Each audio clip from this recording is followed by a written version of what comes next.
수요일 저녁 예배 하나님 앞에 드리겠습니다.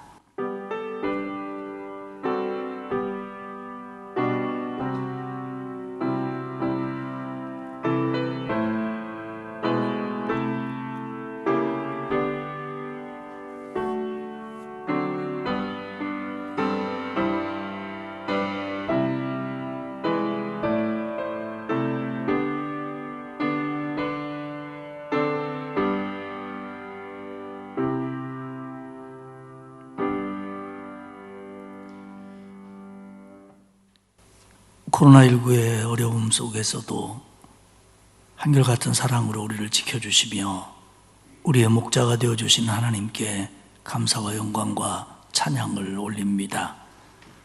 오늘도 하루의 일과를 마무리하며 예배당에 나와 그리고 가정에서 하나님 앞에 예배케 하시니 고맙습니다. 우리의 예배를 받아주시고 우리에게 더 큰 은혜를 베풀어 주옵소서. 하나님 아버지, 코로나19라고 하는 상황이 우리로 하여금 예배를 소홀히 생각하거나 하나님께 가까이 가는 길을 막는 그런 일이 되지 않도록 우리의 심령을 늘 깨어있게 하옵소서. 예배 시종을 주께 맡기며 예수님의 이름으로 기도하옵나이다. 아멘. 216장 찬송하겠습니다. 이 찬송 부르고 이옥현 권사님 기도하시겠습니다.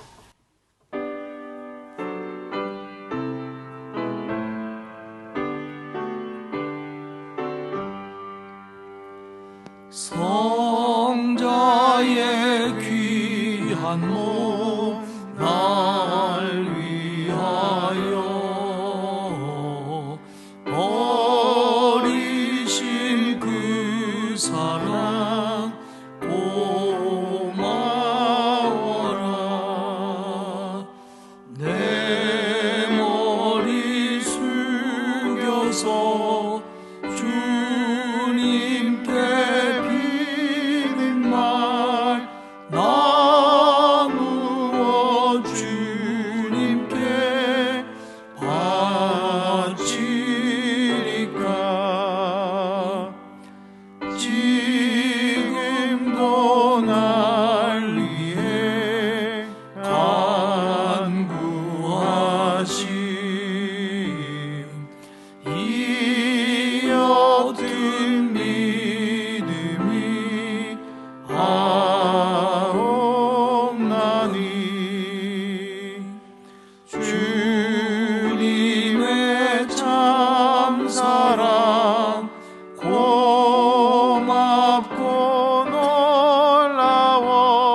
예수 그리스도께서 우리를 위하여 죽으심으로 우리에 대한 사랑을 확증해 주신 하나님 감사합니다.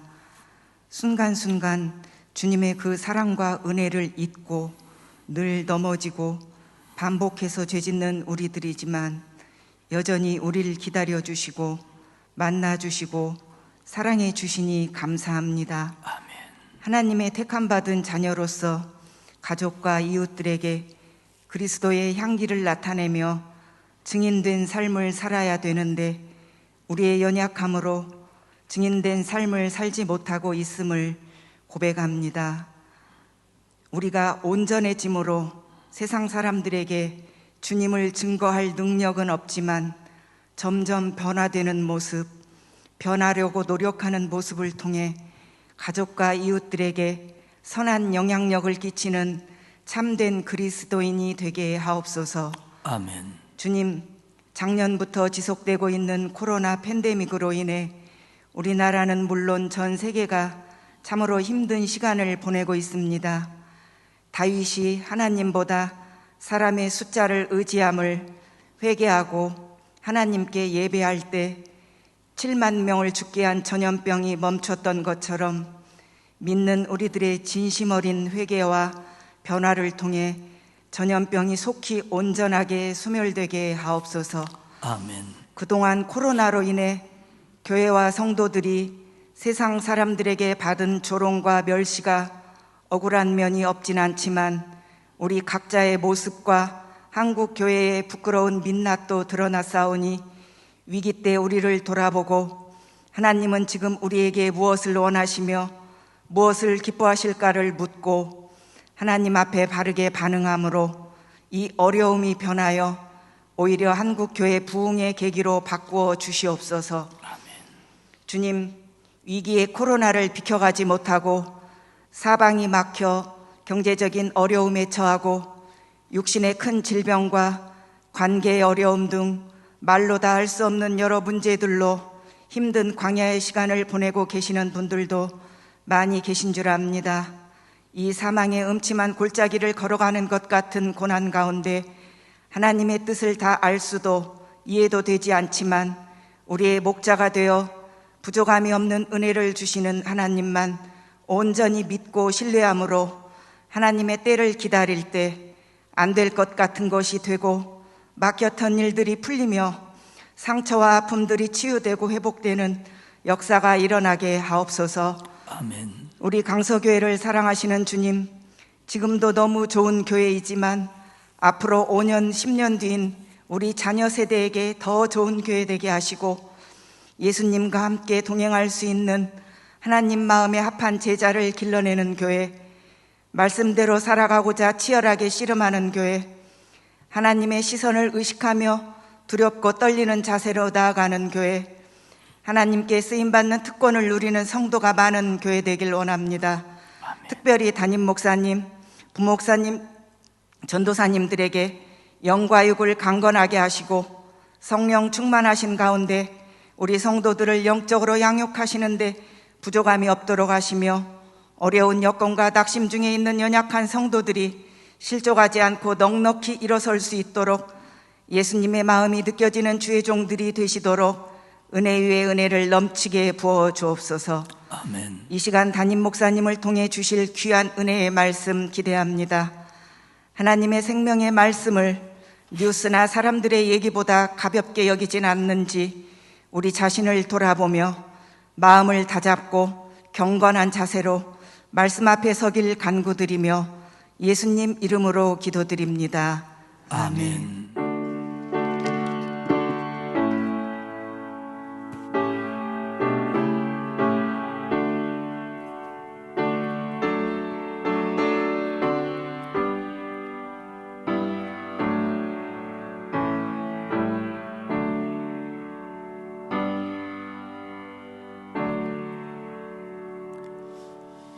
이번 주 토요일에 405구역 신현웅 집사님, 박현숙 권사님의 장남 인철군의 결혼식이 12시 반에 베니지 웨딩 2층에서 있습니다. 또한 청년부 주기웅군의 결혼식이 토요일 날 한 11시에 블리스 웨딩에서 있습니다. 여러분들 기억하시고 기도해 주시고 또 축하해 주시기를 바랍니다. 하나님의 말씀 요한일서 4장입니다. 제가 주는 성경으로 신약성경 390페이지고요. 요한일서 4장 1절에서 마지막 절까지 교독하겠습니다. 사랑하는 자들아, 영을 다 믿지 말고 오직 영들이 하나님께 속하였나 분별하라. 많은 거짓 선지자가 세상에 나왔습니다. 이로써 너희가 하나님의 영을 알지니 곧 예수 그리스도께서 육체로 오신 것을 시인하는 영마다 하나님께 속한 것이요 예수를 시인하지 아니하는 영마다 하나님께 속한 것이 아니니 이것이 곧 적그리스도의 영이니라. 오리라 한 말을 너희가 들었거니와 지금 벌써 세상에 있느니라. 자녀들아, 너희는 하나님께 속하였고 또 그들을 이기었나니 이는 너희 안에 계신 이가 세상에 있는 자보다 크심이라. 그들은 세상에 속한 고로 세상에 속한 말을 하며 세상이 그들의 말을 듣느니라. 우리는 하나님께 속하였으니 하나님을 아는 자는 우리의 말을 듣고 하나님께 속하지 아니한 자는 우리의 말을 듣지 아니하나니 진리의 영과 미혹의 영을 이로써 아느니라. 사랑하는 자들아, 우리가 서로 사랑하자. 사랑은 하나님께 속한 것이니 사랑하는 자마다 하나님으로부터 나서 하나님을 알고 사랑하지 아니하는 자는 하나님을 알지 못하나니 이는 하나님은 사랑이심이라. 하나님의 사랑이 우리에게 이렇게 나타난 바 되었으니 하나님이 자기의 독생자를 세상에 보내심은 그로 말미암아 우리를 살리려 하심이라. 사랑은 여기 있으니 우리가 하나님을 사랑한 것이 아니요 하나님이 우리를 사랑하사 우리 죄를 속하기 위하여 화목제물로 그 아들을 보내셨음이라. 사랑하는 자들아, 하나님이 이같이 우리를 사랑하셨은즉 우리도 서로 사랑하는 것이 마땅하도다. 어느 때나 하나님을 본 사람이 없으되 만일 우리가 서로 사랑하면 하나님이 우리 안에 거하시고 그의 사랑이 우리 안에 온전히 이루어지느니라. 그의 성령을 우리에게 주심으로 우리가 그 안에 거하고 그가 우리 안에 거하시는 줄을 아느니라. 아버지가 아들을 세상의 구주로 보내신 것을 우리가 보았고 또 증언하노니 누구든지 예수를 하나님의 아들이라 시인하면 하나님이 그의 안에 거하시고 그도 하나님 안에 거하느니라. 하나님이 우리를 사랑하시는 사랑을 우리가 알고 믿었노니 하나님은 사랑이시라. 사랑 안에 거하는 자는 하나님 안에 거하고 하나님도 그의 안에 거하시느니라. 이로써 사랑이 우리에게 온전히 이루어진 것은 우리로 심판날에 담대함을 가지게 하려 함이니 주께서 그러하심과 같이 우리도 이 세상에서 그러하니라. 사랑 안에 두려움이 없고 온전한 사랑이 두려움을 내쫓나니 두려움에는 형벌이 있음이라. 두려워하는 자는 사랑 안에서 온전히 이루지 못하였느니라. 우리가 사랑함은 그가 먼저 우리를 사랑하셨음이라. 누구든지 하나님을 사랑하노라 하고 그 형제를 미워하면 이는 거짓말하는 자니 보는 바 그 형제를 사랑하지 아니하는 자는 보지 못하는 바 하나님을 사랑할 수 같이 없느니라. 읽겠습니다. 우리가 이 계명을 주께 받았나니 하나님을 사랑하는 자는 또한 그 형제를 사랑할지니라. 아멘. 요즘 해가 너무 길어가지고 7시 반에 맞춰서 교회 오시려면 이상하지요. 내가 시계 잘못 보고 온 거 아닌가, 저녁 예배 가는데 너무 대낮이다 이렇게 생각하실 수 있는데 점점 해가 6월 말까지는 좀 더 길어지죠. 여러분들 좀 서두르셔서 예배에 나오시길 바랍니다. 요한일서는 사랑의 편지이고 진리의 편지라고 부릅니다. 그러니까 요한일서가 강조하는 것은 두 가지입니다. 하나는 진리고 하나는 사랑입니다. 근데 그 진리가 뭐냐면 바로 예수 그리스도가 참 하나님의 아들이시며 구원자이다. 예수가 있는 자, 예수를 믿는 자에게는 영생이 있다라는 진리를 알게 하려고 쓴 편지입니다. 그래서 진리의 편지입니다. 또 하나는 사랑의 편지입니다.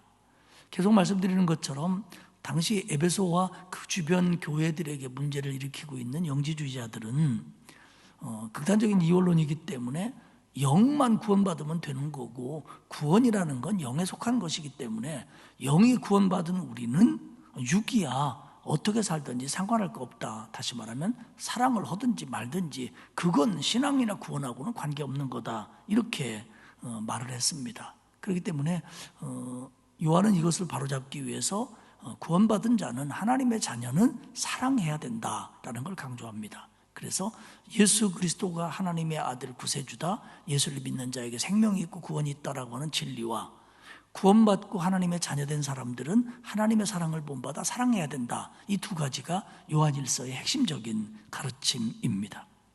오늘 우리가 읽은 4장에서는 이 두 가지 사실을 다시 한번 강조를 합니다.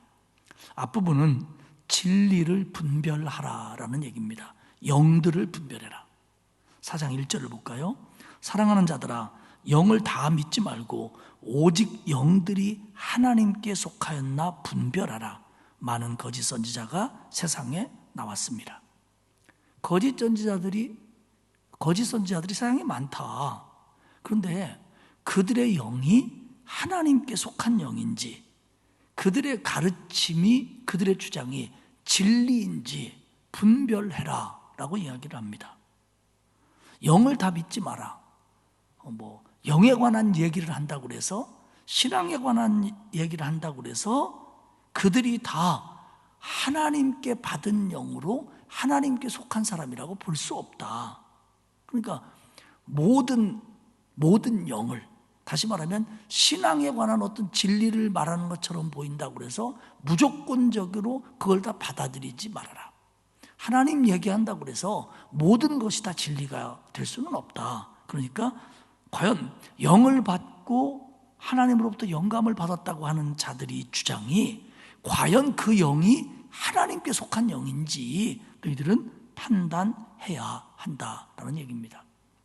여기서 거짓 선지자는 이 시대로 보면 영지주의자들입니다. 그리고 영지주의자들의 영향을 받아 교회를 떠나 무리를 이룬 이단들을 이야기합니다.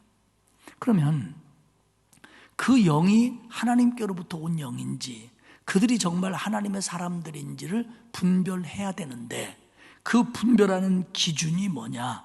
2절입니다. 너희가 하나님의 영을 알지니, 다시 말하면 하나님께로 받은 영은 이것으로 알지니, 곧 예수 그리스도께서 육체로 오신 것을 시인하는 영마다 하나님께 속한 영이다. 그러니까 예수 그리스도가 육체로 오신 것을 믿고 시인하고 고백하는 자들이 정통한 신앙이고, 그들이 받은 영이 하나님께로부터 온 영이다. 다시 말하면 우리는 하나님께로부터 받은 영, 하나님께 속한 영, 성령이 우리 안에 왔는데, 그렇게 말하는 사람들만이 성령이 온 거지, 예수 그리스도가 육체로 온 것을 시인하지 않는 사람들의 영은 하나님의 영이 왔다라고 볼 수 없다라는 겁니다. 여기서 육체로 오셨다, 이거에 대해서 그 시제가 과거 분사 완료형 시제입니다. 요거는 우리가 알 필요가 없지만 이게 무슨 의미냐면, 이것은 예수 그리스도가 역사적으로 오셨고 그 오심이 지금까지, 현재까지, 앞으로도 지속적으로 영향과 효과를 준다라는 표현입니다. 이 사실을 믿고 시인하고 고백하는 자들이 성령의 사람들이라는 겁니다. 우리가 이제 이 부분, 적어도 요한일서에서 요한이 이단과 정통적인 신앙, 하나님의 영에 속한 사람과 다른 영을 받은 사람을 구분하는 분명하고 선명한 기준으로 얘기하는 게 뭐냐면, 예수 그리스도가 육체로 오신 것을 시인하느냐 시인하지 않느냐입니다. 그러면 우리가 여기서 두 가지를 생각해야 돼요. 하나는 예수 그리스도가 육체로 오신 것, 예수님이 정말 육신이었느냐, 예수님이 정말 사람이었느냐, 온전한 사람이라는 걸 인정해야 된다는 겁니다. 영지주의자들은 극단적인 이원론이기 때문에 영은 이 육체적인 거하고, 지금 사람은 영과 육을 가지고 있지만 원래 영은 육체적인 거하고 친할 수가 없다는 거예요. 그래서 영만 구원받고 육체는 상관하지 않아도 되는데, 이 그리스도라고 하는 이 선한 영이 사람의 육신이 될 수가 없다는 거예요. 그건 있을 수가 없다는 거예요. 그러면 예수는 뭐냐? 예수는 뭐냐? 우리 이걸 이제 계속 말씀드리는 게 뭐냐면 영지주의자들 기본적인 거거든요. 그거는 그리스도가 사람의 몸을 빌려서 잠깐 왔다가 갔거나 아니면 사람처럼 보인 거다. 도케니즘, 가연설이라는 거죠. 가연설. 그러니까 예수라고 하는 몸은 그리스도일 수 없고 그리스도는 사람일 수 없다라는 겁니다. 이게 뭐냐면 예수 그리스도가 육체로 오시는 것을 부인하는 사람들이에요. 그러니까 그들은 예수를 구주로 믿지 않습니다. 그리스도가 있다고 하더라도 예수는 아니라는 겁니다. 왜? 그러면 예수가 그리스도처럼 행동한 건 뭐냐? 그건 그렇게 보였을 뿐이다. 아니면 그렇게 들어갔다 나갔을 뿐이다. 뭐 이렇게 얘기를 하는 겁니다. 또 하나 중요한 사실은 뭐냐면 예수 그리스도가 육체로 오셨다. 성경을 정확하게 보면 이로써 너희가 하나님의 영을 알지니 곧 예수 그리스도께서 육체로 오신 것, 예수 그리스도가 육체이신 것, 예수 그리스도가 사람이신 것로만 표현하지 않고 육체로 오셨다는 거예요. 어디선가 육체로 오셨다는 겁니다. 이걸 시인해야 돼요. 그러면 이게 어디선가가 어디냐? 하나님께로부터입니다. 다시 말하면 예수의, 그리스도의 성자 하나님의 선제입니다. 예수 그리스도는 하나님과 동등된 분이고 예수는 하나님의 삼위일체의 이격인 성자 하나님인데, 하나님이신데 육체로 오셨다는 거예요. 거기서 육체로 오신 거예요. 이걸 시인해야 돼요. 예수 그리스도가 바디만을 가지고 있다, 몸만 가지고 있다를 시인하는 게 아니라 예수 그리스도가 하나님으로부터 오신 분이라는 거예요. 이걸 시인해야 돼요. 결국 뭐냐면 예수 그리스도가 하나님과 동등된 분이라는 걸 인정해야 된다는 거예요. 예수 그리스도가 하나님이시라는 거예요. 예를 들어서 어떤 이단이나 이슬람 같은 경우들이 뭐라고 얘기하냐면, 그래, 예수는 사람이었다, 훌륭한 선지자였다, 그건 참 본받을 만한 사람이고 많은 큰 일을 했고 좋은 걸 가르쳤다, 끝. 이러면요, 이거는 우리하고 다른 신앙이에요. 그래, 예수는 실존 인물이었어, 역사적인 인물이었어, 2000년 전에 태어났지. 그리고 거기서 막 하나님 나라를 전파하고 말씀을 가르치고 막 기적도 일으키고 그런 분이었어, 참 좋은 선지자였어. 이거요, 이슬람도 이렇게 인정해요. 좋은 선지자 중에 하나로. 그럼 그들은 뭐냐면 예수가 육체인 건 인정하는데 하나님으로부터 오신 건 인정하지 않는 거예요. 왜? 하나님으로부터 오셨다는 얘기는 유일한 메시아를 얘기하는 겁니다. 그러니까 많은 선생님 중에, 선지자 중에, 성자 중에 한 사람이었다, 이렇게 보는 거 뭐냐면 하나님으로부터 오신 것을 인정하지 않는 거예요. 우리의 신앙은 뭐냐? 예수 그리스도가, 하나님의 아들 예수 그리스도가 동정녀 마리아의 몸을 통해서 육체로 오신 거예요.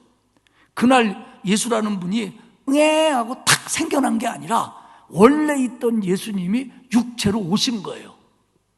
이게 뭐냐면 예수 그리스도의 선제고, 그리고 예수 그리스도의 성육신입니다. 그러니까 그냥 예수 그리스도가 태어난 게 아니라 성육신, 하나님이 육신이 되신 거예요. 그러니까 육신으로 오신 거예요. 이게 중요한 겁니다. 이 두 가지 단어로 하나로 묶여 있지만 내용에 들어가 보면 두 가지 사실인 거예요. 예수님은 정말 사람이었다, 하나님으로부터 왔다는 거예요. 예수님은 정말 하나님이셨다.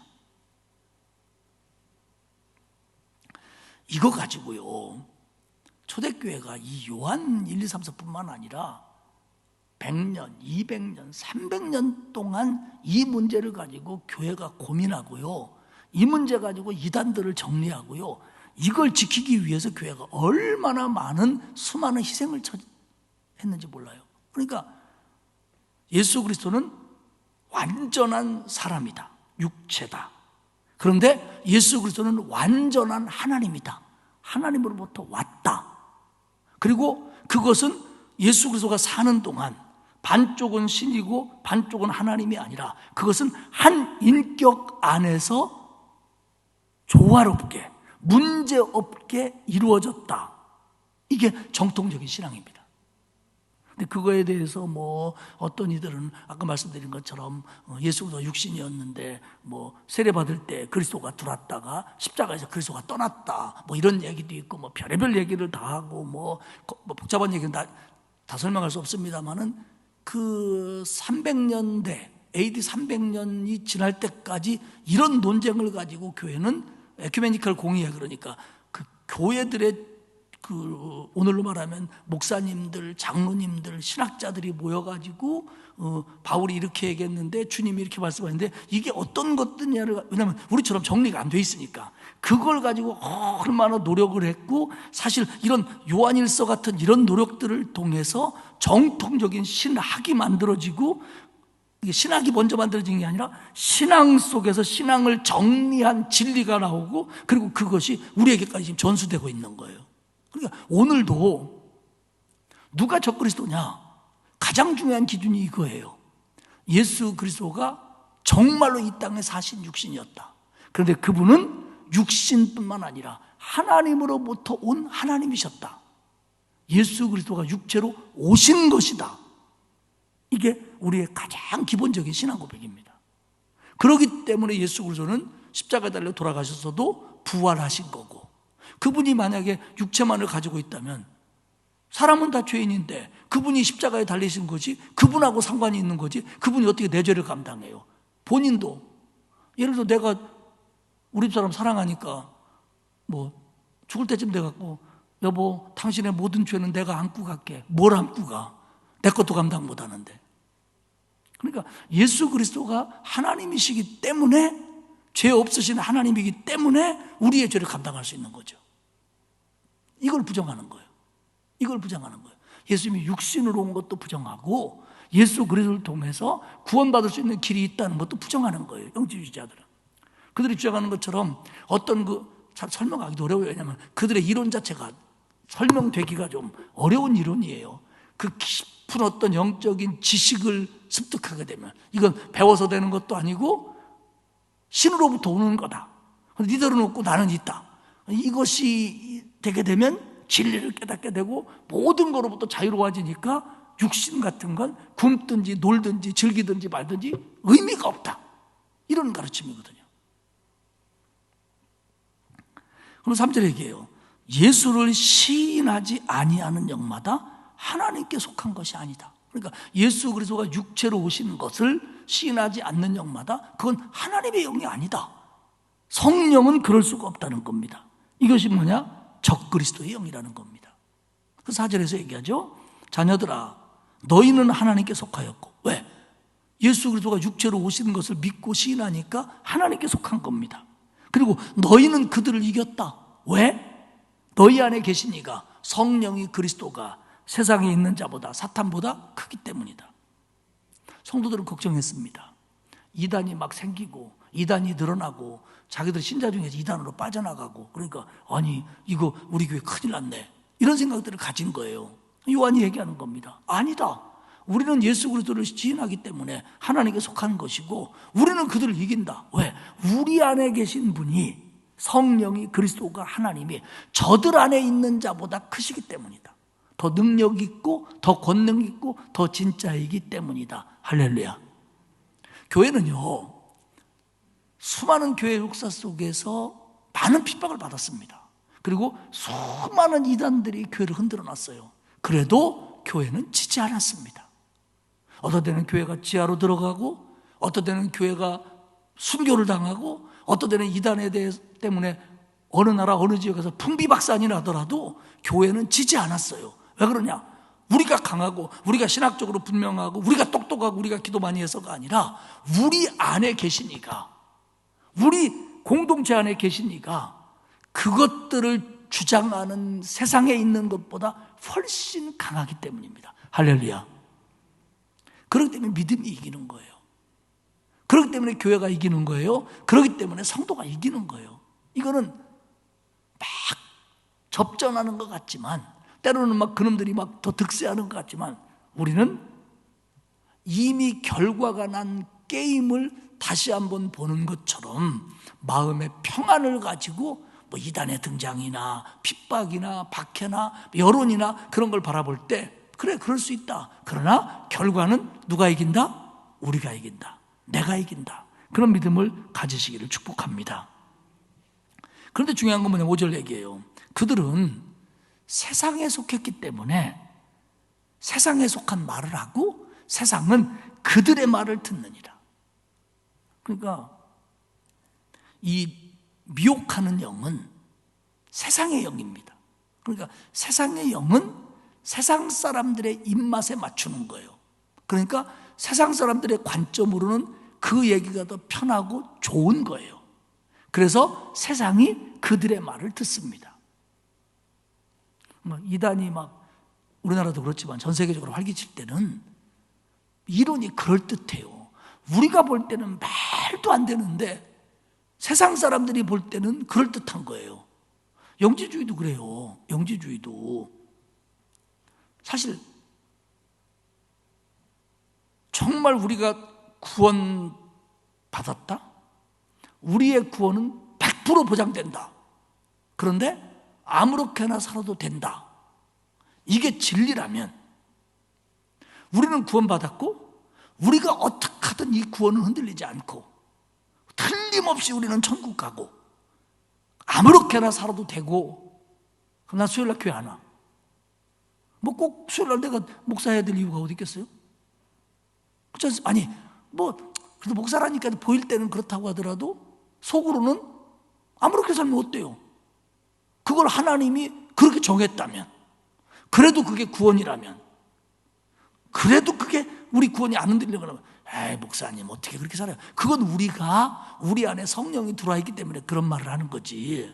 정말 성령하고 관계없이 구원받는 거고 영지주의자들처럼 구원받는다고 한다면 그 당시에 그 경건한 생활을 요구하고 기도 생활을 요구하고 그리고 우리보다도 훨씬 더 신앙의 선명성을 강조하던 그때에는 영지주의자의 말이 진리라면 그것들에게 빠져나갈 사람이, 빠져들 사람들이 얼마든지 있었다는 거예요. 그렇기 때문에 그들은 세상에 속한 거로 세상에 관한 말을 하고 세상은 그들의 말을 듣는다는 겁니다. 그러나 우리는 하나님께 속하였으니 하나님을 아는 자는 우리 말을 듣느니라. 우리는 하나님께 속한 사람들이기 때문에 그렇게 미혹적인 말, 미끈등한 말 못한다. 우리는 하나님의 말씀만을 말한다. 진리 말을 말한다. 그러나 하나님께 속한 자는 이 말을 진리로 믿는다. 그런 얘기입니다. 성령은요, 우리의 죄를 깨닫게 하고 진리를 알게 하고 부족하지만 우리를 의로 부르십니다. 근데 세상 사람들은 성령의 음성에 귀를 기울이지 않아요. 그래서 우리가 전도해도 반응이 그런 거예요. 잘 나오지도 않고. 그러니까 그래서 이게 성령인지 비옥의 영인지를 그것으로 구분한다라는 겁니다. 사랑하는 여러분, 구원 하나님 말한다고 그래서 모두가 다 하나님께 속한 것은 아닙니다. 말씀드린 것처럼 예수 그리스도가 육체로 오신 것, 물론 여기에는 이제 더 많은 설명들과 발전되는 신학적인 정리가 필요합니다만은 아까 말씀드린 것처럼 분명한 두 가지. 예수 그리스도는 정말 육신의 옷을 입고 이 땅에 오셨고 십자가에 달려 죽으셨고 부활하셨다라는 걸 역사적으로 믿는 거예요. 예수님이 육체로 오신 걸. 그리고 이것은 글자 그대로 성육신입니다. 아기가 태어난 게 아니라 모양은 그렇게 갖췄지만 하나님으로부터 사람이 되어 오신 거예요. 그렇기 때문에 그분만이 죄가 없고 그분만이 우리를 구원할 수 있는 거죠. 그런데 이 뒤사실을 인정하면요, 오직 예수만이 그리스도라는 얘기입니다. 그렇기 때문에 오늘 이단들이 옛날 예수가 오신 것처럼 내가 그리스도다라고 말할 수 없는 거예요. 왜? 하나님이 오신 것을 믿는 것이 예수 그리스도의 성육신인데, 그렇게 말한다면 그는 자기가 하나님이라는 얘기예요. 그러니까 이건 우리가 이단을 분별할 수 있는 분명한 기준이 되는 거죠. 자기가 메시아라고 하니까, 자기가 구세주라니까. 그러면 그 사람이 하나님으로부터 성육신으로 왔냐? 그건 아니잖아요. 뭐 거기까지 주장하는 뭐 이단들도 있기는 있습니다만 거기까지 주장은 안 해요. 자기가 살다 보니까 자기가 메시아인 걸 아는 거죠. 개뿔 메시아는 무슨.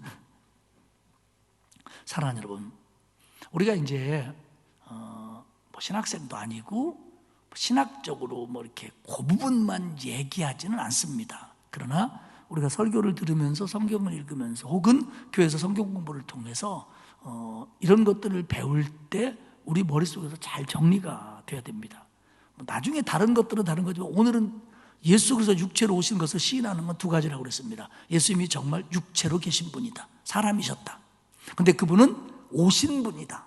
하나님께로부터 오신 분이다. 그렇기 때문에 온전한 하나님이시다. 온전한 인간이시며 온전한 하나님이 바로 예수 그리스도가 이 땅에 계셨을 때의 모습입니다.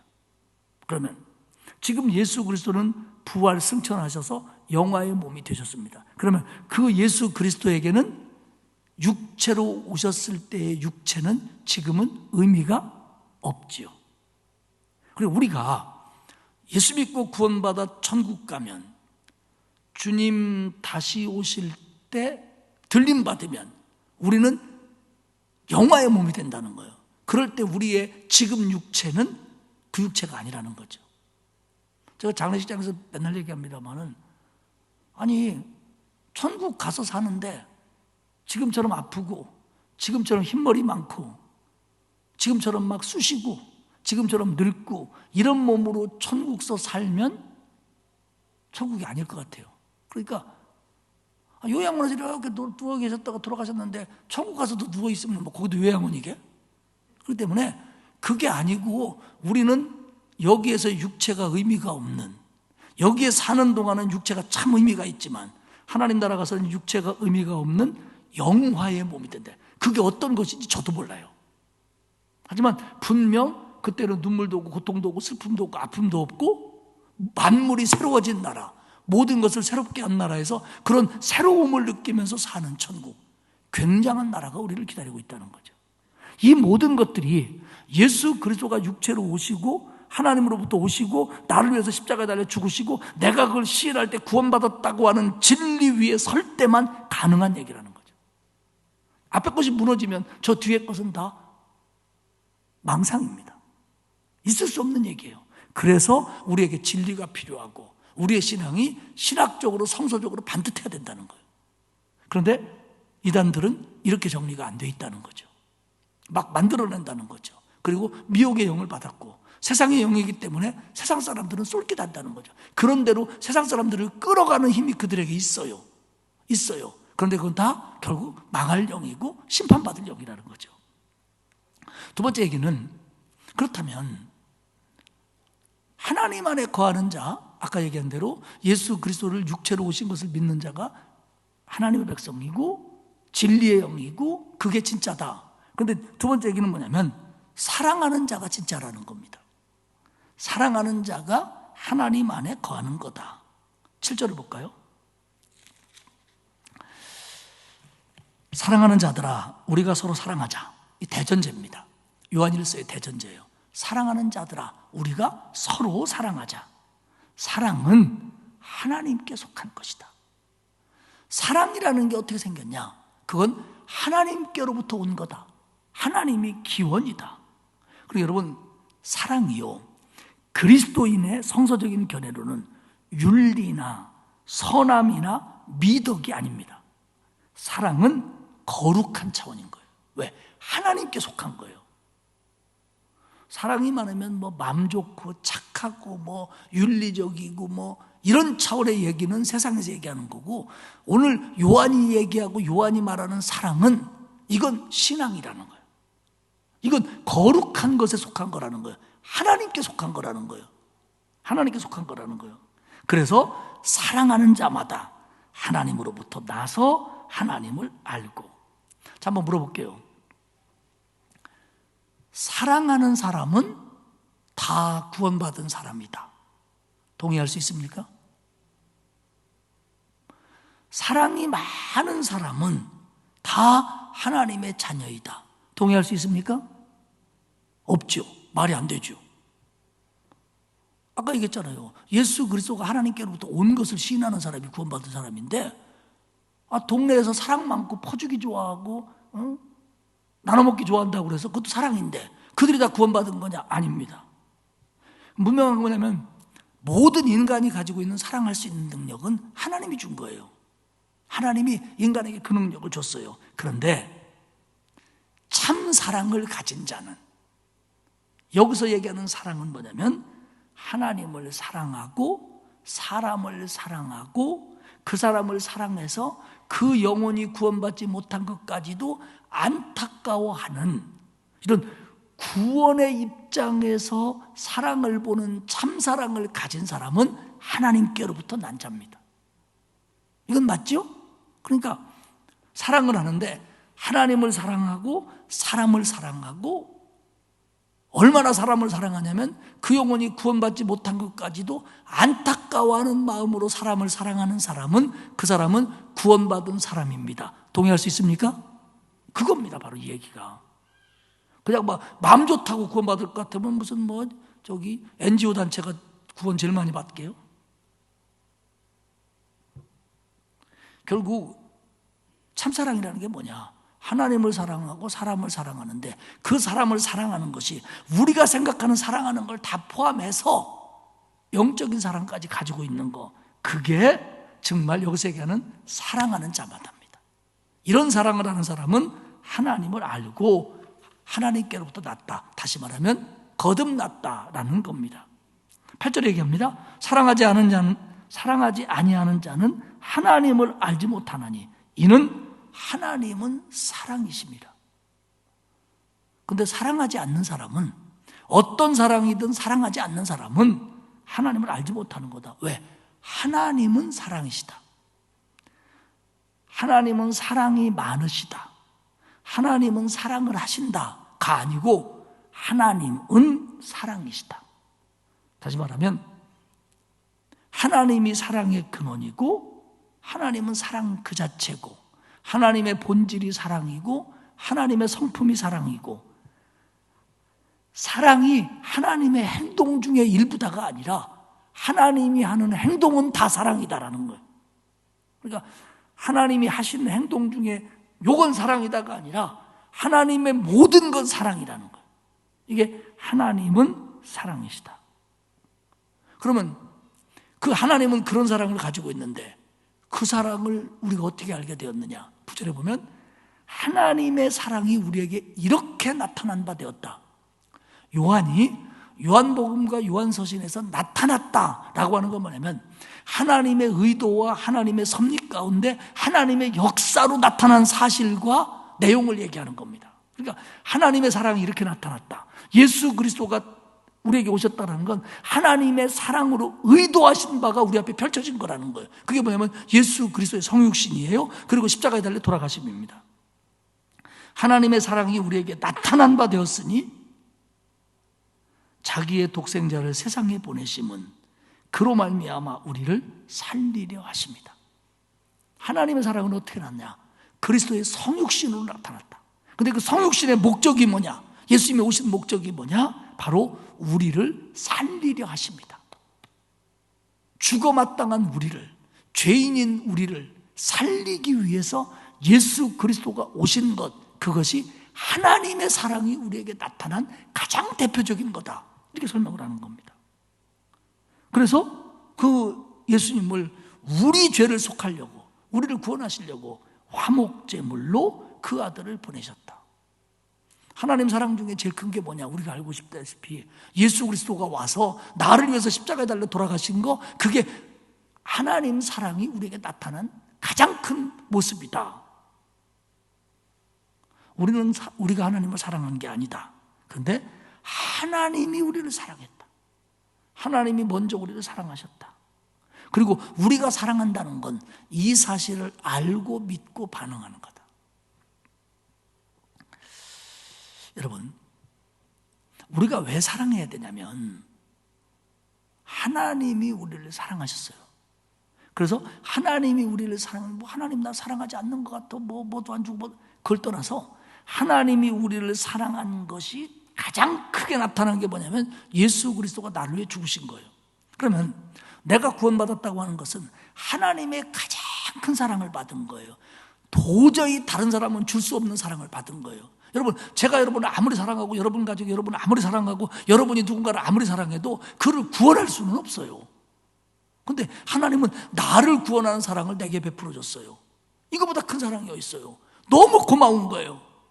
그래서 그 사랑이 고마워서 하나님이 어떤 분이냐? 하나님은 사랑이기 때문에 나도 그 은혜가 고마워서 사랑하는 게 우리의 사랑입니다. 요한의 얘기가 이거예요. 그러니까 나중에 뒤에도 얘기하지만 이건 계명이라는 거예요. 이건 명령이라는 거예요. 21절 마지막에 이렇게 얘기합니다. 우리가 이 계명을 주께 받았나니, 이건 명령이라는 거예요. 계명이라는 거예요. 하나님을 사랑하는 자는 또한 그 형제를 사랑할지니라. 10절까지는 하나님의 사랑의 근원에 대해서 얘기를 했어요. 11절부터는 이제 단도직입적으로 얘기하는 겁니다. 그러니까 너희도 사랑해라. 그러니까 너희도 사랑해라.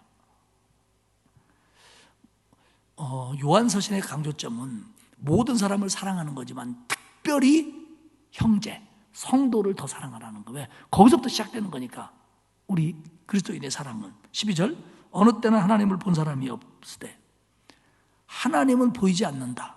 그러나 실제한다. 언제든 어느 때나 하나님을 본 사람이 없다. 하나님은 계신데 보이지 않는다. 그런데 만일 우리가 서로 사랑하면 우리 안에 거하시고 그의 사랑이 우리 안에 온전히 이루어진다. 여러분, 하나님은 보이지 않지만 하나님과 우리와의 사귐은 우리가 하나님을 사랑하고 하나님의 명령을 따라 순종하여 사람을 사랑하는 마음으로 살 때 하나님과 나와의 관계가, 사귐이 이루어집니다. 다시 말씀드릴게요. 우리가 하나님을 보이지 않아요? 근데 그분을 내 안에 모시고 내가 그분 안에 살고 제대로 된 사귐을 가질 수 있는 방법은 뭐냐면 우리가 하나님을 사랑하고 하나님의 명령이라고 믿고 우리도 사랑하면서 살 때, 순종할 때 가능합니다. 사랑뿐만 아니라 우리가 하나님과 사귀고 내가 하나님 안에 들어있고 하나님이 내 안에 있다는 걸 내가 확신할 수 있는 비결은 내가 하나님을 사랑하고 하나님 말씀에 순종할 때 가능해요. 여기서는 그 순종의 큰 모습으로서 사랑을 얘기하는 거예요. 그러니까 우리가 예수 믿는다고 하면서도 하나님 말씀에 순종하지 않으면요, 정말로 내 안에서 내가 하나님과 사귐이 있고 내가 하나님 안에 거하고 하나님이 내 안에 거한다는 거에 대해서 의심이 생깁니다. 왜 그러냐? 순종하지 못하기 때문에 그래요. 순종하지 않는 믿음은 내 안에서 확신을 못 주거든요. 영지주의자들은요, 그들이 뭐라고 가만히 서랬냐면 자기는 하나님을 봤다는 거예요. 그리고 내가 하나님에 대해서 특별히 잘한다는 거예요. 이에 대해서 요한은 얘기하는 거예요. 거짓말하지 마라. 아무도 하나님을 본 사람이 없을 때 하나님을 본 것처럼 의식하고 그렇게 하나님하고 가까이 지내려면, 하나님이 내 안에 있고 내가 하나님 안에 있으려면, 그렇게 하려면 하나님을 사랑하고 사람을 사랑하는 때만 가능한 거다. 너희들처럼 말로만 하나님 봤다고 하면서 그렇게 개떡같이 사는 사람들, 그들이 어떻게 하나님을 보고 하나님을 알고 하나님한테 교제한다고 그러냐? 다 거짓말이다. 그 얘기예요. 지금 하나님을 본 사람이 없지만 하나님을 본 것처럼 사는 사람은 어떤 사람인 줄 아냐? 그게 하나님 안에 거하는 거고 하나님이 내 안에 거하는 건데, 그건 뭐냐? 하나님을 사랑하고 하나님의 명령에 순종하여 사랑하며 사는 사람이다. 그 사람들이 하나님을 본 적이 없지만 하나님 안에 거하는 사람이고 하나님이 성령으로 그 안에 거하는 거다. 이 얘기입니다. 여러분, 우리는요, 하나님이 사랑한 것처럼 우리가 하나님을 사랑할 수 없어요. 다만 하나님은 사랑이신 줄 알고 그 사랑이 고마워 최선을 다해 사랑하는 겁니다. 우리는 원래 그렇게 사랑에 넉넉한 사람들이 아니에요. 그런데 하나님의 영이 내 안에 들어오니까 하나님은 사랑이시기 때문에 우리를 자꾸 그쪽으로 이끌어 가시는 거예요. 할렐루야. 여러분, 성령의 역사라는 게 뭡니까? 하나님 말씀을 들을 때 나는 그렇게 못했구나 라고 찔리는 것도 하나님의 역사고요, 어떤 때 하나님의 뜻에 맞춰 살았을 때 그것을 보람있게 느끼게 하는 것도 성령의 역사고요, 죄를 지었을 때 이게 하나님의 뜻이 아니라는 걸 깨닫게 해주는 것도 성령의 역사고요, 여러 가지 일들을 하면서 열매를 맺는 것도 성령의 역사라는 거예요. 그게 뭐예요? 하나님이 내 안에 있는 거예요. 내가 하나님 안에 있는 거예요. 바울은 이걸 그리스도 안에라고 표현하죠. 내가 그리스도 안에, 그리스도가 내 안에. 요한은 우리가 하나님 안에, 그가 내 안에. 이게 신앙이라는 거예요. 이게 진짜라는 거예요. 이건 하나님을 본 적이 없지만 하나님 안에 사는 증거라는 겁니다. 그리고 하나님 안에 살아가는 방법이고요.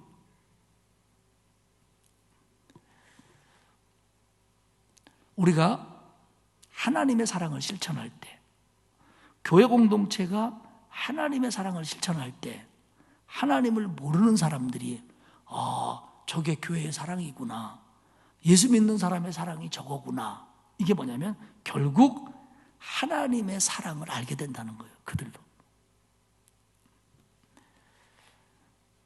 우리가 교회 안에서 사랑할 때, 그 사랑이 자연스럽게 흘러내려갈 때 세상이 하나님의 사랑을 안다는 거예요. 교회에서 다니는 사람들 참 좋은 사람들이다, 참 성도들은 사랑이 많다, 아이고 하나님 믿으면 그런가 보다, 이런 것들이 결국 하나님의 사랑을 알아가는 건데, 그렇게 하기 위해서는 우리가 사랑해야 된다는 거예요. 그렇게 사는 사람이 그리스도가, 하나님이 우리 안에 거하신다는 겁니다. 13절에 보면 성령은 우리 안에 거하시고 하나님의 사랑을 알게 하고 하나님의 사랑을 하게 하고 우리가 하나님의 안에 있다는 걸 보증합니다. 같은 얘기죠. 15절에서 반복을 해요. 하나님의 아들을 시인하면 하나님이 그 안에 거하는 거다. 16절에 또 얘기합니다. 사랑 안에 거하는 자는 하나님 안에 거하는 거고 하나님도 그의 안에 거하신다. 그러면 여기서 요한이 강조하는 게 두 개라겠습니다. 예수 그리스도가 하나님의 아들 구세주라는 진리, 사랑해야 된다는 사랑. 근데 이게 이제 합쳐지는 거예요. 결국 예수 그리스도를 시인하는 자가 하나님 안에 거하는 자고 사랑하는 자가 하나님 안에 거하는 자다. 그럼 결국 예수 그리스도를 구주로 시인한 자의 눈으로 볼 수 있는 드러남은 사랑이다, 이렇게까지 언급할 수가 있는 거예요. 그러니까 저 양반은 기도 많이 하는데 사랑이 없어, 저분은 예수 잘 믿는데 사랑이 없어, 이건 적어도 기독교 진리 안에서는 논리가 성립되지 않아요. 그런 말은 신앙 안에서 있을 수 없는 말이에요. 저분은 기도 많이 하는데, 진짜로 막 기도 많이 하는데 사랑이 없어, 저 사람은 신앙 참 좋은데 사랑이 없어, 이거는 신앙 안에서는 성립이 안 되는 말이에요. 15절 한번 보세요. 누구든지 예수를 하나님의 아들이라 시인하면 하나님이 그의 안에 거하시고 그도 하나님 안에 거하느니라. 16절, 하나님이 우리를 사랑하시는 사랑을 우리가 알고 믿었느니 하나님은 사랑이시라. 사랑 안에 거하는 자는 하나님 안에 거하고 하나님도 그의 안에 거하느니라. 그러니까 하나님 안에 거하고 하나님도 우리 안에 거한다는 사람의 특징을 두 가지로 얘기해요. 하나는 예수 그리스도를 구주로 시인하는 자, 하나는 사랑 안에 거하는 자.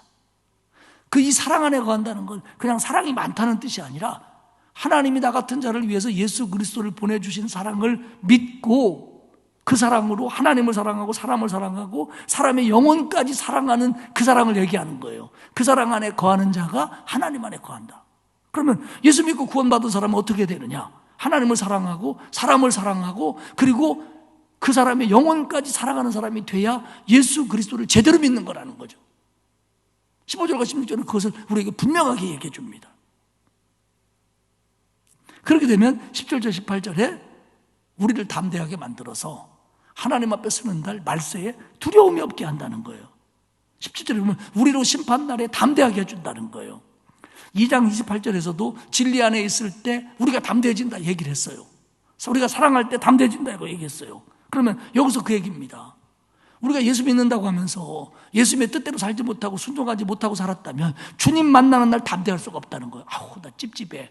불순종한 게 너무 많은데, 회개하지 못한 게 너무 많은데, 잘못한 게 너무 많은데, 그러면 이게 내가 여기서 카트라인에 걸릴까 안 걸릴까? 이렇게 된다는 거죠. 그런데 정말 예수 믿고 하나님 말씀에 순종하고 산 사람들은 부족하지만 내 부족까지도 아시는 하나님 앞에 내가 애썼다는 걸 하나님이 아시니까 그때 우리는 담대하다는 거예요. 그러면서 요한은 뭐냐면 사랑하면 주님 앞에서는 날 담대할 수 있다는 거예요. 왜? 그게 순종의 핵심이니까. 이 얘기입니다, 지금. 그래서 20절에 우리가 거의 애우는 금원 같은 말씀이죠. 누구든지 하나님을 사랑하노라 하고 그 형제를 미워하면 이는 뭐라는 자다? 거짓말하는 자니 보는 바도 그를 형제를 사랑하지 못하면서 보지 못하는 하나님은 사랑할 수 없다. 이겁니다. 그러니까 하나님을 사랑한다고 하면서 형제를 미워하는 거 거짓말이다. 물론 여러분, 그럼 우리가 한 번도 사람을 미워한 적이 없냐? 있지요. 뭐 심지어는 우주 가면 뭐 자식을 막 아유 저 왼수, 혹은 막 영감님을 막 아유 저 왼수 이렇게 말하면서 좀 미워한 적이 있잖아요. 그럼 우리는 이거 다 하나님 사랑하는 자가 아니네? 그 얘기는 아니에요. 미워할 수 있어요, 우리도. 그런데 미워하는 게 잘못된 걸 깨닫고 그 미움을 지속하지 않는 거예요. 목사님 죽어도 안 돼요. 죽어도 안 되는 게 어디 있어요? 기도하고 하나님, 내 마음으로 안 되면 하나님의 도움을 구해야죠. 그러면서 21절 얘기하는 거예요. 그래 잘 안 되냐? 잘 안 되냐? 그러면 21절 봐라. 우리가 이 무엇을? 계명을 주께 받았나니.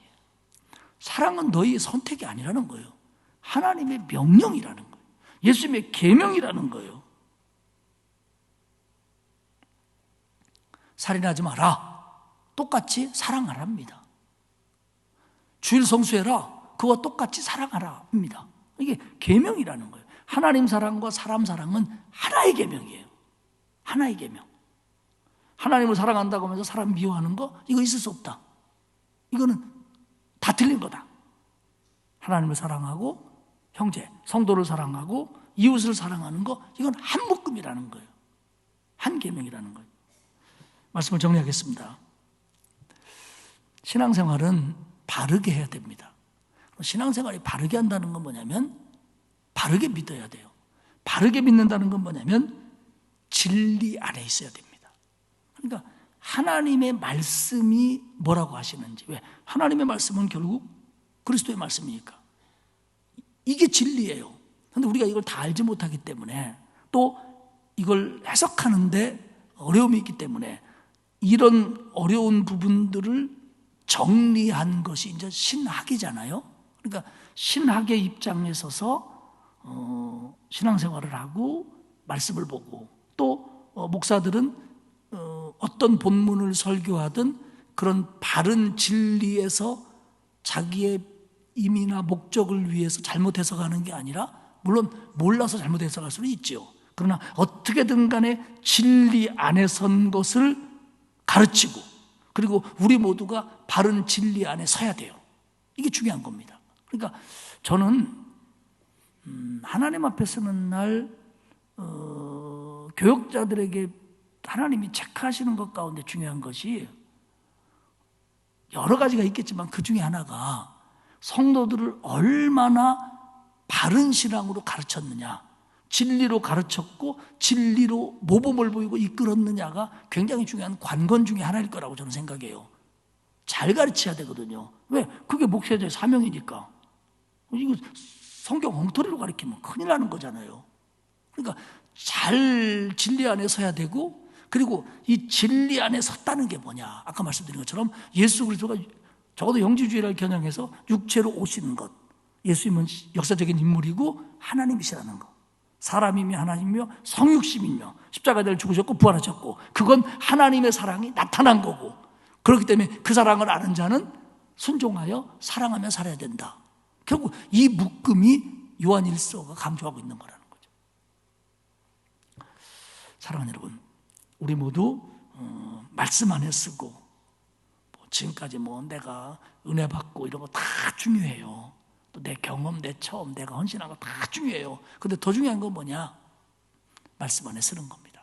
그리고 그 말씀 안에 서 있기 때문에 다른 것도 다 순종해야 되지만 정말 하나님은 사랑이신데, 그럴 때 우리가 하나님을 사랑하고 형제를 사랑하고 그리고 다른 영혼들까지 사랑하는 이 사랑을 실천하는 것이 옳고, 그럴 때 그 믿음에 깊이가 생기고 그 믿음이 하나님 앞에 담대해질 수 있는 믿음이라는 거죠. 그래서 저와 여러분이 그런 믿음 위에 서는 우리 모두가 될 수 있기를 주님의 이름으로 축복합니다. 하나님 고맙습니다. 우리 같은 죄인들을 구원하시기 위해서 예수 그리스도 이 땅에 보내주신 하나님의 사랑 알게 하시니 고맙습니다. 또 예수님이 내 구세주임을 믿게 하시니 고맙습니다. 하나님, 이 큰 사랑에 늘 감격하며 이 큰 사랑을 내 마음에 담으며 하나님 말씀에 순종하며 더 사랑하며 살 수 있도록 우리에게 은혜를 베풀어 주옵소서. 감사드리며 예수님의 이름으로 기도합니다. 아멘. 찬송가 218장 부르겠습니다.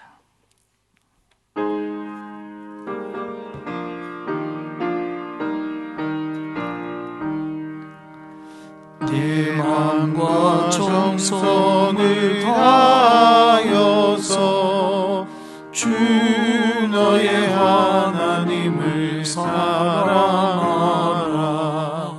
내 몸을 아끼고 사랑하듯 형제와 이웃을 사랑하라. 주께서 우리에게 명하시니 그 명령 따라서 살아가리. 널 미워 해치는 원수라도 언제나 너 그렇게 사랑하라. 널 핍박하는 자 위에서도 신실한 마음으로 복을 빌라. 주께서 우리에게 명하시니 그 명령 따라서 살아가리.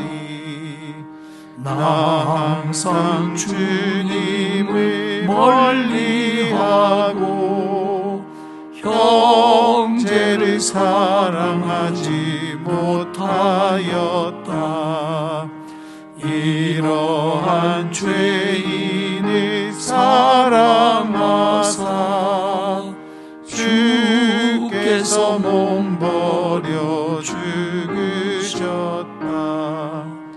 속죄의 그 사랑 받은 이 몸 내 생명 다 바쳐 충성하리.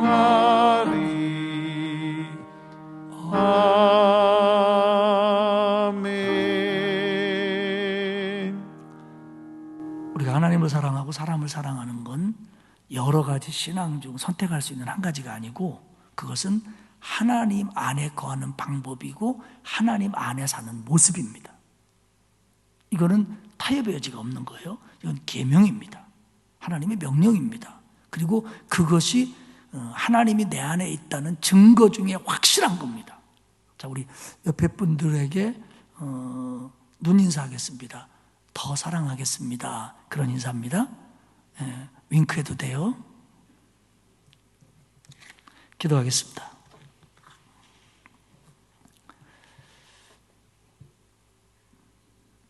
하나님 참 고맙습니다. 하나님의 사랑이 우리에게 나타나지 않았더라면 내게 나타나지 않았더라면 나는 여전히 죄 가운데 있을 것이며 영원한 멸망을 받아 마땅했을 텐데 우리 같은 죄인을 사랑하사 예수 그리스도를 보내주셨고 우리에게 하나님 나라를 보여주시며 하나님이신 그리스도가 우리의 죄를 담당하시고 십자가에 달려 죽으신 후 정말 죽으신 후 부활하사 우리에게 천국의 소망을 주신 거 진심으로 감사합니다. 분명 우리가 이 사실을 믿습니다. 근데 하나님, 우리가 약해서 이 사실을 믿고 이 사실의 축복을 누리면서도 온전히 순종하지 못하고 온전히 사랑하지 못할 때가 얼마나 많았는지 모릅니다. 다시 깨닫게 하시니 고맙습니다. 사랑하는 자가 하나님께로부터 난 자고 하나님 안에 있는 자고 하나님이 그 안에 계신 자라는 것을 다시 한번 깨닫고 더 순종하여 이 계명을, 이 말씀을, 이 명령을 성실하게 최선을 다해 지키도록 도와주옵소서. 먼저 하나님을 사랑하고 그리고 성도들을 사랑하고 그리고 이웃을 사랑하되 세상이 말하는 단순한 사랑이 아니라 그 영혼의 구원까지 가슴 아파하며 기도하는 사랑으로 사랑할 수 있도록 우리에게 은혜를 베풀어 주옵소서. 하나님, 우리 교회의 사랑, 우리들의 사랑을 통해서 하나님을 모르는 사람들이 하나님의 사랑을 볼 수 있도록 만들어 주옵소서. 하나님, 코로나19 속에서 우리 성도들, 가족들, 자녀들 지켜주시고 코로나19로 남보다 더 어려움을 당하는 성도들이 많을 텐데 하나님 용기 주시고 힘 주시고 은혜 베풀어 주시어서 잘 이겨낼 수 있도록 하나님 도와주옵소서. 돌아가는 발걸음도 지켜주시기 원하오며 예수님의 이름으로 기도드리옵나이다. 아멘. 하늘에 계신 우리 아버지, 아버지의 이름을 거룩하게 하시며 아버지의 나라가 오게 하시며 아버지의 뜻이 하늘에서와 같이 땅에서도 이루어지게 하소서.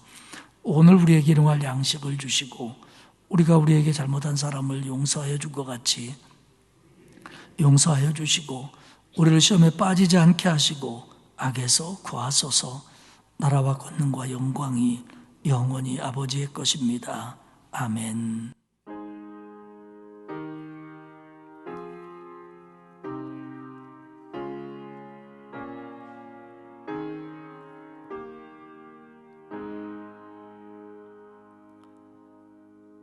이 진리, 이 하나님 사랑 알게 하신 거에 감사하고 하나님 내가 정말 더 사랑하며 살 수 있도록 은혜 주옵소서. 우리 한 목소리로 기도하시다가 자유롭게 돌아가시겠습니다.